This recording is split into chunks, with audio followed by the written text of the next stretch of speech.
Vreau să vă prezint astăzi o culegere de povestiri. Această carte, această culegere se numește Cel fără nume. Este de fapt titlul primei povestiri.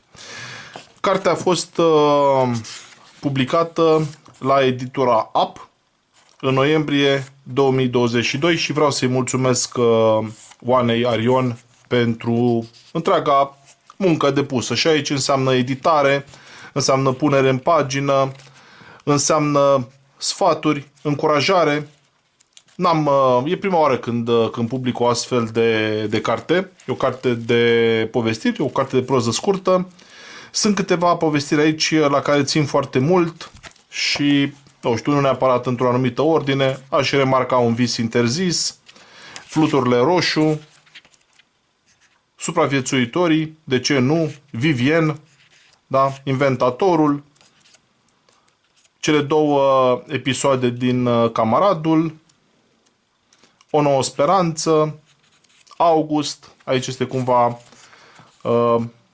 povestea nuanțată așa unui unchi de-al meu, Florile nu au amintiri, Ctitorul, Suflet de oțel, Campionul, Reduta. Aceste povestiri au fost, foarte multe sunt ficțiune, dar tot așa foarte multe au în ele și un sâmbure de adevăr. Iarăși o povestire la care țin foarte mult, Ora la care păpușile dorm. Ele au fost scrise începând cu 2007, cu anul 2007. Și cred că ultima dintre ele, aceasta Un vis interzis, ultima de aici, a fost scrisă prin 2018 sau 2019. Într-un final, după ce le-am scris, după ce le-am revizuit, m-am gândit să le public. Pentru că am considerat că sunt interesante și poate că cineva va găsi timp și dispoziție să le citească și să le aprecieze.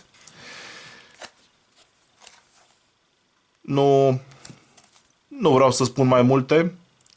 Dacă aș spune, poate că aș devoala partea interesantă a acestor povestiri. Un lucru vreau să spun. De foarte multe ori, tu ca cititor, sigur, parcurgi aceste pagini, parcurgi povestirile și pe măsură ce avansezi în firul acțiunii sau în firul narrativ, începi să-ți imaginezi finalul. Crede-mă, dragule, că ești departe de finalul pe care ți-l imaginezi tu. Sau mai bine zis, ești departe de finalul povestirii. Foarte multe dintre aceste povestiri au un final neașteptat. Una citești și cumva alta se întâmplă la final. E o carte interesantă. Cum am spus, o găsiți la editura AP. O să las un link în descrierea filmulețului și sper că o veți achiziționa și sper că o să vi se pare interesantă. Îmi propun să nu mă opresc aici, îmi propun să mai scriu.